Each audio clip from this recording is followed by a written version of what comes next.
John D. Rockefeller's success wasn't genius, it was system. Rockefeller's rules for success were a cohesive system emphasizing financial, moral, and organizational discipline, ensuring both the acquisition and the stewardship of wealth. Let me show you John D. Rockefeller.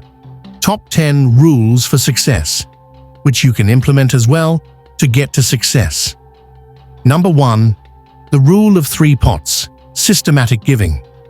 Rockefeller believed wealth was not truly owned, but assigned by God for stewardship. From boyhood, his mother taught him to divide every coin into spend, save, and give. This wasn't sentimental charity, it was a moral operating system.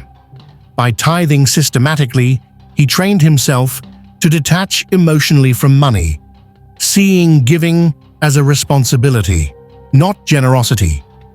The discipline created a habit of accountability. If he made $1, 10 cents went to the church. If he made $1 million, $100,000 followed the same rule. Rockefeller saw disorganized generosity as weakness. Giving had to be structured, predictable, and measurable. He later scaled this simple childhood rule into the modern philanthropic foundation model: strategic, audited, and impact-driven. "I never would have been rich if I had not tithed my first dollar," he famously said. In his view, the three pots prevented financial recklessness, balanced human nature, and kept ambition from becoming greed. It ensured that wealth creation always ran parallel with human uplift. For Rockefeller, systematic giving purified motives, disciplined behavior, and unlocked a sense of divine partnership in business. The rule was simple, but it built the foundation for one of the greatest philanthropic legacies in history. Number 2. Order as heaven's first law. To Rockefeller, disorder was a sin against both business and spirituality. He believed chaos wasted resources, clouded judgment, and opened the door for emotional decision-making. "Order is heaven's first law," he often quoted, reflecting his conviction that success depended less on intelligence and more on structured thinking and predictable systems. Rockefeller insisted on meticulous bookkeeping, clean offices, standardized procedures, and highly organized communication chains. He saw inefficiency as theft, stealing time, money, and spiritual clarity. In Standard Oil, he reorganized everything from delivery routes to barrel production, creating systems so efficient they crushed competitors without noise or drama. He practiced the same at home: orderly finances, orderly schedule, orderly habits. Rockefeller believed that a person who lived in clutter could never think clearly enough to build an empire. He maintained that chaos produces fear, order produces power. His focus on organization allowed him to handle massive complexity calmly, predict trends early, and eliminate waste with surgical precision. Rockefeller's life demonstrates that discipline in the small things, files, schedules, ledgers, creates mastery in the big things: industries, wealth empires, and personal peace. Number 3. Avoidance of speculation. Rockefeller despised speculation, not because he feared risk, but because he believed lack of control is the fastest route to financial ruin. He grew up watching people lose fortunes in railroad crashes, land bubbles, and stock market frenzies. In his philosophy, speculation was gambling dressed up as opportunity. He demanded verified data, consistent earnings, and predictable value before placing money anywhere. "I never buy anything I cannot understand," he said. Instead of chasing hype, he focused on long-term assets tied to real demand: oil refining, transportation efficiencies, and logistical dominance. His approach was slow, deliberate, and grounded in analysis. This avoidance of speculation protected him from the frequent market panics of the 19th century, during which he quietly bought distressed competitors at bargain prices. Rockefeller believed that wealth built on speculation collapses, wealth built on control compounds. His principle teaches that true power lies not in chasing returns, but in reducing uncertainty until outcomes become nearly inevitable. Number 4. Systematic saving. Rockefeller tracked every penny from the age of 16, writing detailed financial ledgers that still exist today. He believed you cannot command vast wealth until you master small amounts with military precision. His ledger wasn't just a log of expenses. It was a psychological discipline. Every entry forced honesty with himself. Every cent had a purpose. He lived modestly even after becoming rich, saving aggressively and reinvesting consistently. His logic was simple. If a man spends everything he earns, he is already poor. Saving created both opportunity and resilience. It meant he always had capital ready during downturns, while others were desperate. Rockefeller's ledger system also trained him to evaluate patterns, cut losses early, and understand the true flow of his financial life. He believed saving was not deprivation, but strategic power, the ability to act quickly while others hesitated.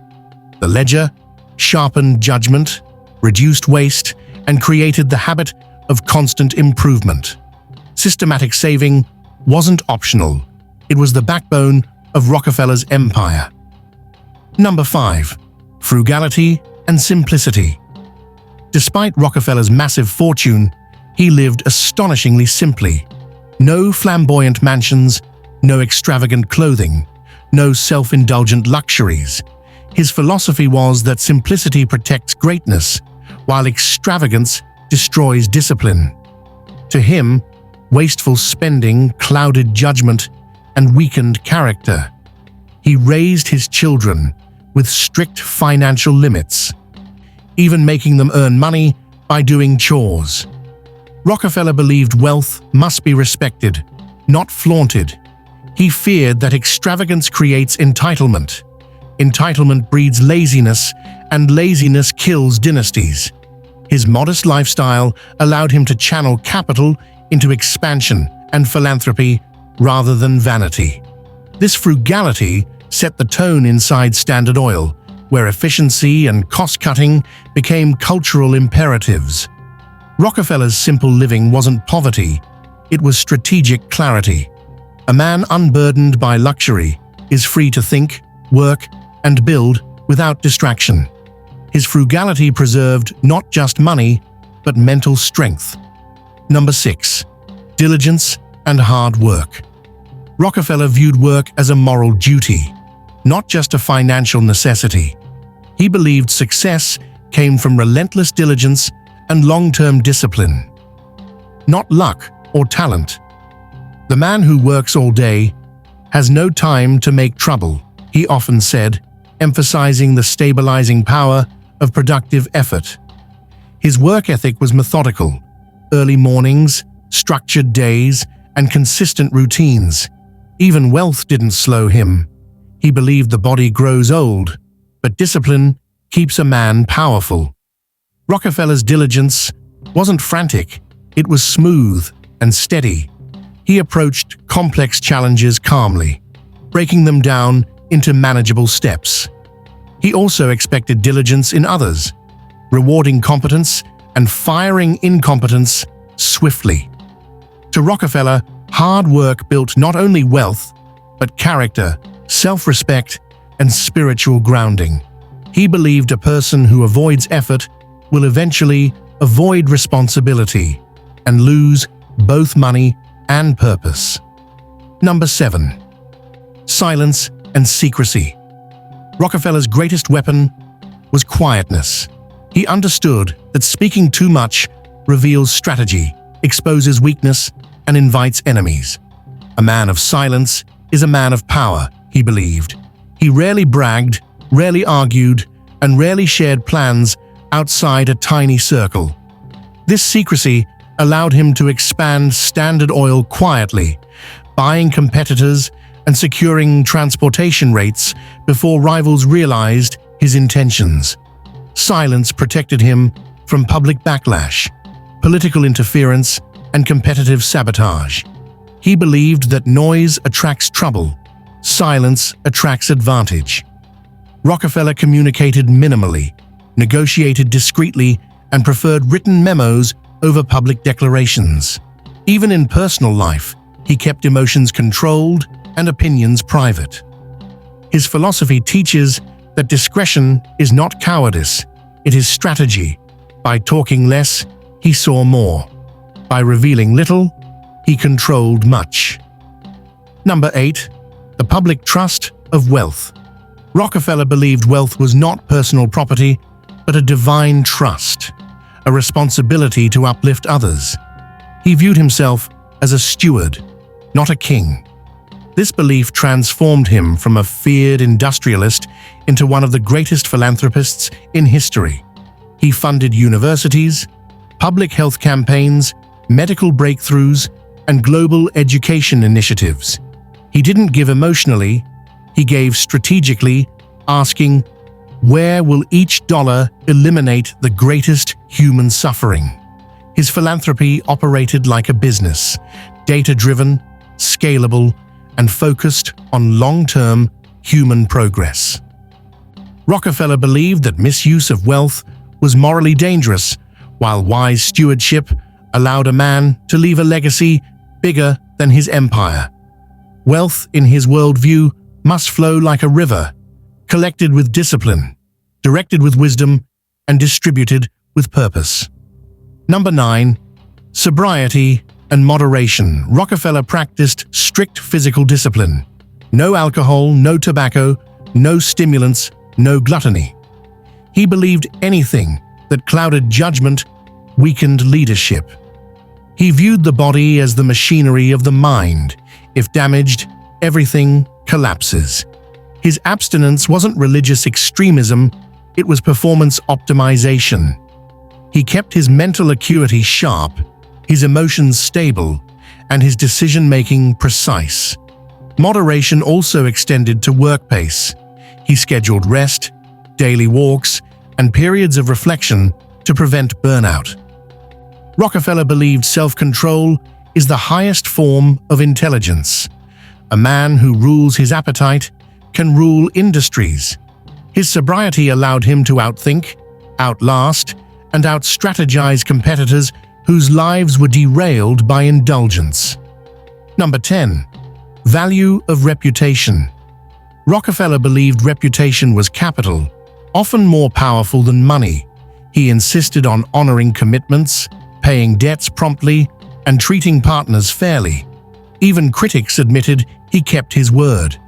In business, this reliability attracted investors, suppliers, and allies. People knew that if Rockefeller promised something, it would happen. He warned that a tarnished reputation destroys opportunities, raises costs, and invites scrutiny. He used transparency in private dealings, but discretion in public exposure. A strong reputation allowed him to negotiate better deals, recruit better talent, and remain resilient during legal and media attacks. To Rockefeller, integrity was not idealism, it was strategy. Wealth built without trust collapses. Wealth built on reputation compounds across generations. Add to the comment the most interesting Rockefeller's rule of success for you, and subscribe to this channel for more legends of money.